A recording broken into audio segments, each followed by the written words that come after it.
Dhairya. He has been to my show earlier also for a podcast. But today is something different. आज का जो topic हम धैर्य के साथ डिस्कस करेंगे वो है how has he been able to cope up by moving out of his house at such a young age, moving to a different country for education. ये एक बहुत बड़ा स्टेप है and this is what I want to understand Dhairya that how is in the last 1 year आप घर से बाहर गए, you shifted to a new country. What's your age? I'm currently 14. You're 14. Yeah. तो 14 years का बच्चा जो बहुत रेयर है कि बाहर जाए, नई कंट्री में सेटल हो एंड अपनी एजुकेशन परस्यू करे. So I want to know your entire experience. Number one, that the challenges you faced in terms of how you felt when you went away from your family, and then the challenges you faced while settling into a new country. चाहे वो challenges हों to meet new people, make friends. So let's start step by step. So my first question to you there is, it's almost a year you moved out, है ना? अब उस 1 साल में जाने से पहले आपको पता था आप जा रहे हो. तो how were you feeling? What was your emotional thought when you were separating from your parents? To Pele, I was pretty excited at first. हाँ. Okay, new experience. I thought it would be fun, and it is very fun. Now it's a lot more challenging. Okay, now I know what I have to do there, the obstacles I'm facing. So basically, excitement, challenging, sometimes disappointing also. Hmm. So earlier you were excited कि ठीक है मैं new जगह जा रहा हूँ, new experiences होंगे. That kept you excited. Yep. And what were the challenges and obstacles you're talking about? Well, firstly, the main differences basically how people make friends, how people acclimatize to a new environment, everything from temperature to people Hmm. to how different people react to different things. Hmm. So that is an obstacle you felt. Yep. But isn't that great? Because ये वाले obstacles usually एक human being को 20-25 के बाद experience होने हैं. And at the age of 14, you have been able to experience that. Yeah. It gave me a better perspective on what I need to do to become a better person. What is a better person in terms of your vocabulary? What is the meaning of a better person? So a person's main goal is to help themselves and help the people around them. Uh, So I felt like with so many people around me that care for me so much, I wanted to help my community just as much as my community was helping me. uh, It was a very eye-opening experience. uh. So I'll really appreciate and acknowledge your answer about what a better person is. कि एक better person वो होता है जो अपनी भी मदद करे and अपने आसपास लोगों की भी मदद करे and uplift them. That's a brilliant thought, and I hope this thought remains with you all your life and you become a better person at every stage. So I'm really very proud of your answer, Tehran. So when you went to this new institution, what was the first few days? क्योंकि everything is going to be regimented. यहाँ पे घर पे तो you can wake up little late also, right? There are many things which can be accepted also. वहाँ पे ऐसा नहीं होगा. So tell me more about that. तो पहले दिन में funnily enough पहले दिन में मैं बहुत early उठा था. So generally the school expects us to wake up at 6:30 and I did. Later on I started waking up a little late, but I was very excited the first few days. I was pretty good, I would say. I fitted to the school, I talked to a lot of people. There were challenges, like firstly the food. Because khana was a big difference for me. Mm. Here I'm used to eating roti, pav bhaji, everything, traditional Indian food. वहाँ पे I had to acclimatize with different traditional foods. Like what? So generally there, I eat teriyaki chicken, lot of rice, lot of Tamil rice, and a lot of flavorful meals though. They gave us some sort of chicken burger and different sort of cuisines. Mm. It was at first I was thinking what this is, how it's made, but later on I grew to like it a lot. When Yami I sometimes would love to have some Pan-Asian dishes here. It's very tasty now. At first, a little shocking. But you have acclimatized to the food. Oh yeah, the food now is excellent. So food is not a roadblock anymore. Not at all. Okay, now let's talk about other fundamental things. When you relocated, obviously, did you know anyone there? No. Right. No one. You knew no one. No. So is that good or is that something you missed?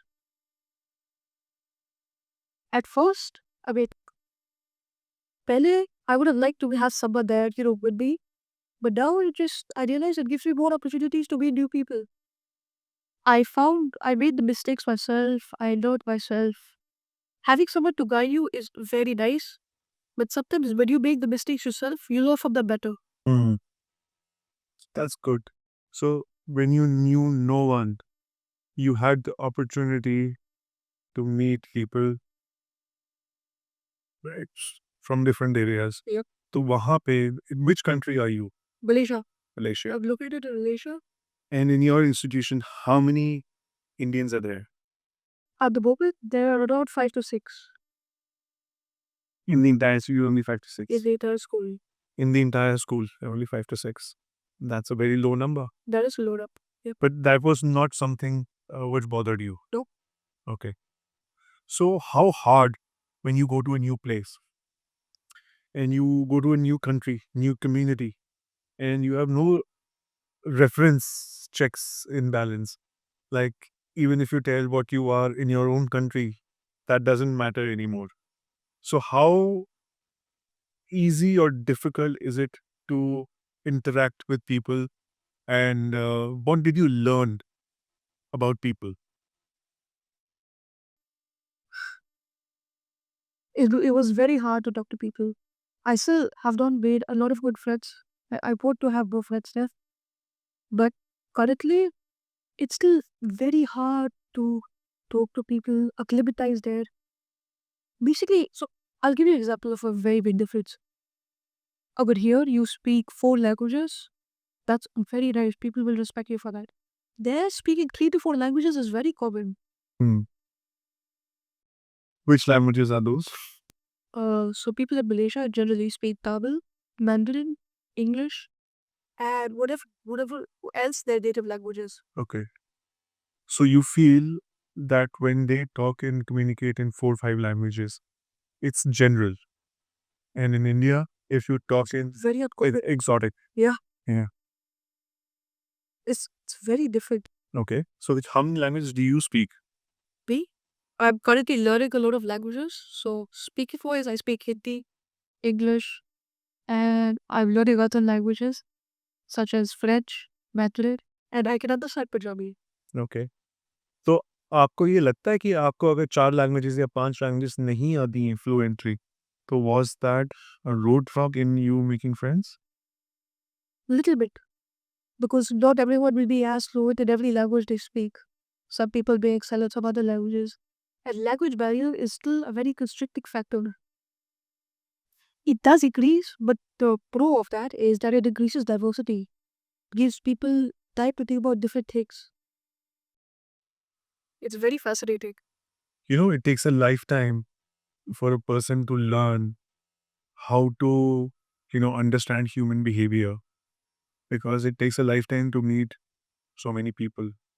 But I'm glad you have this opportunity at such a young age and experiencing different communities, different people, because every community, every country, every kind of, different humans have different ways of behaving, ways of addressing things, ways of communicating, ways of, uh, emotional reactions, psychological reactions, you know.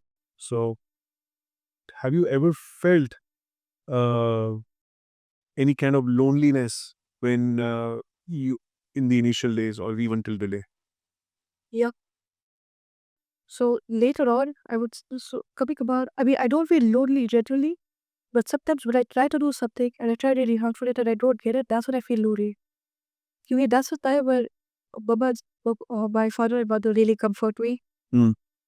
But जब वो वहाँ होते नहीं ना, that's when you feel lonely. So, what is your coping mechanism if you feel lonely? I call my parents and talk to them, and I talk to them for as much time as it takes me to get better. Okay. Sometimes I feel like I put on a lot of stress for them, but they handle it so well. They've been so supportive of my decision and everything I've done there. It's fascinating. Have you ever thought of coming back, or have you ever thought that ये मुझसे नहीं हो रहा and I am in a awkward situation which I don't need to handle right now? Yeah. Mhm. So this happened once with my grades and also my physical self. क्योंकि sometimes I score low when I try very hard, which it's very demotivating. But that itself is not enough to bring me back because I've spent a lot of time making this decision and I want to stay here. So sometimes grades demotivate me, but mostly वहाँ पे लोग they exercise a lot. And before I came there, uh, I would say well-rounded kid Mm. in terms of my periods. There, I went there, I exercised a lot more there. Mm. And I feel like exercising is one of those things that makes you feel happier because exercise releases dopamine and people know that makes you happy. It's exercising once I started it, it was very easy. It's still, I mean, not easy, I would say. It's still quite hard to do, exercise every day. But before I started exercising, it was very hard for me to adjust there because people there did exercise regularly.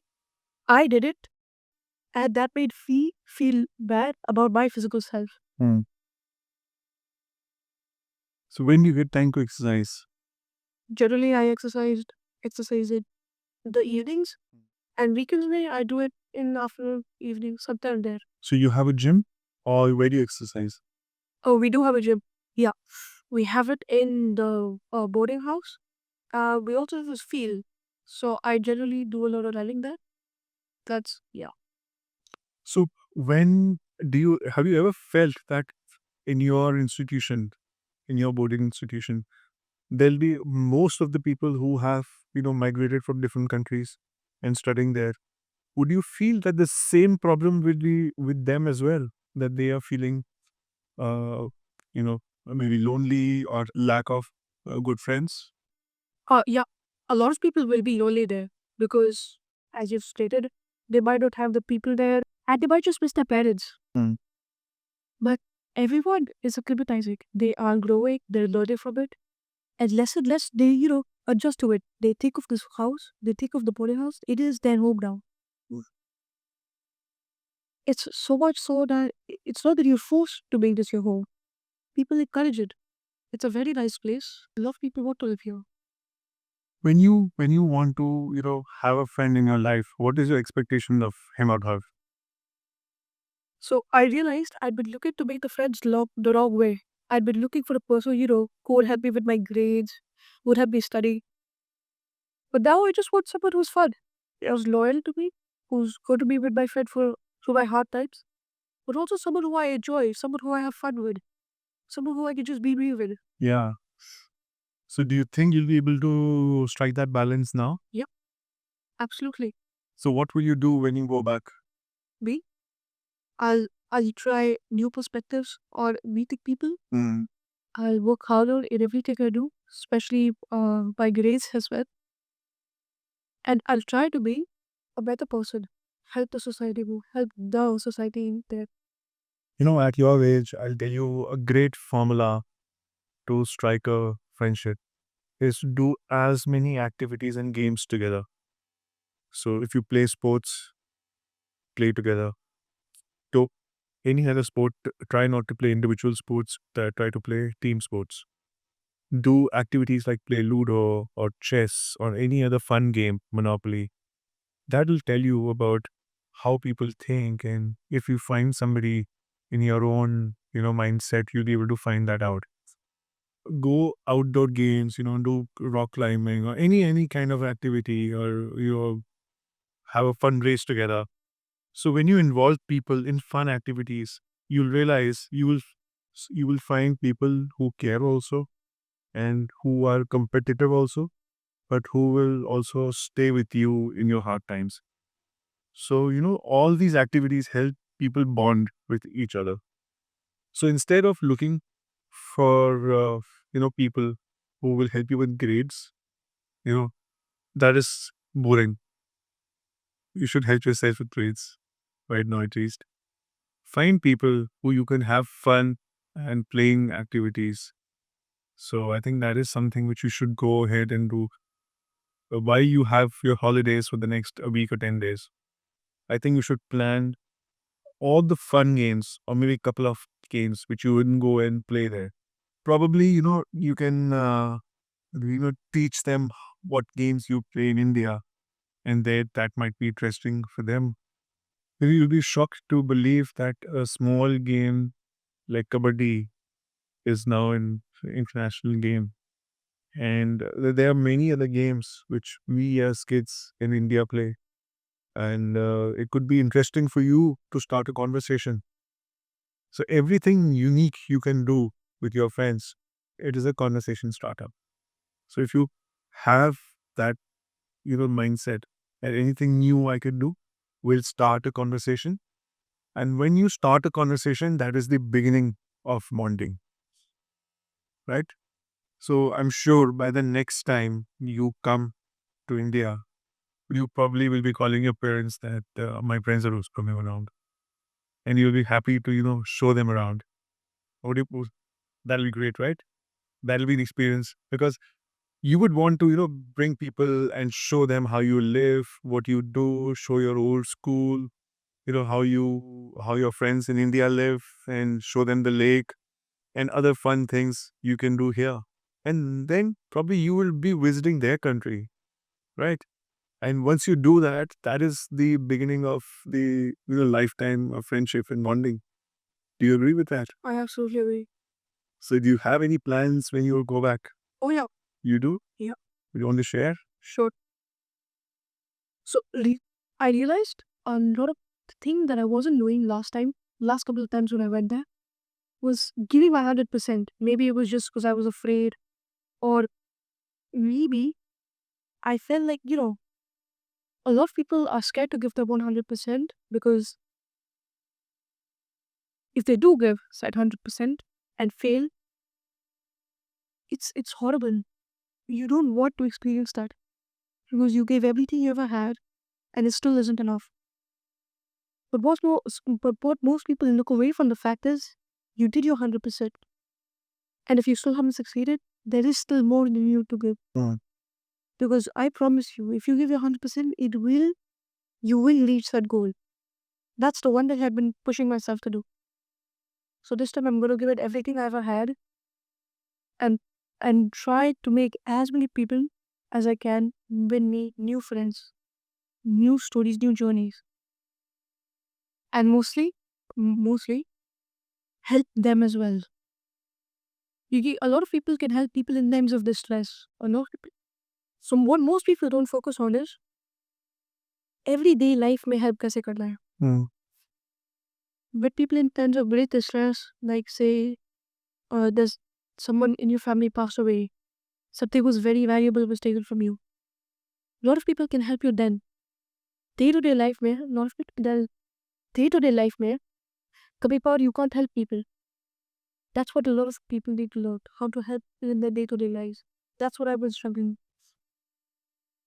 Another, last perspective to you would be that when you are helping anybody, help for a reason that you enjoy it. Don't do anything for an expectation of return. When you stop those expectations that you will get something in return, then you will be able to, do better justice in your mind. So किसी को भी आप help करो, do it because you want to do it and it gives you happiness, right? And about giving 100%, giving 100% once will not be enough. You have to give, dedicate every day. Sometimes we are not able to give 100%. Sometimes you give 90%. Sometimes you give 10%. Sometimes you give 1%. but contributing every day is more important than giving 100% once. Right? So you have to keep on. The first thing is giving. आप कुछ contribute करना चाहते हो, and that goes for everything. That goes for keeping how you want to remain healthy, your fitness, your mind fitness, your frequency with your friends and parents. So it's not that एक बार ही आपने पूरी कोशिश कर ली, अब नहीं करूँगा. There'll be days when you're feeling low. There'll be days when you're feeling high. When you're feeling high, you'll be giving 100%. When you're feeling low, you might not be able to give. Maybe you give only 1 or 2%. But contributing every day is more important. Right? So I'm sure by the time you come back in the next year, in 2025, in your summer holidays, I would rather have a podcast with you and your friends together. And I would want to know stories which you've learned and witnessed and experienced with new people and new bonds. Thank you, Daria, for coming and sharing how hard and how simple life can be, and showing the kids who are aged 14, 15, 16, and motivating them and giving them a goal that if I can do it, you have been able to live away from your parents, live away from your current friends, and build a new world around you. So that takes courage, and when you have courage, I'm sure you will do better, and I'm sure you will have a good long list of friends which you'll be proud of. Yeah. Right? Thank you so much. Thank you for coming to my show. Thank you, Daria. My pleasure.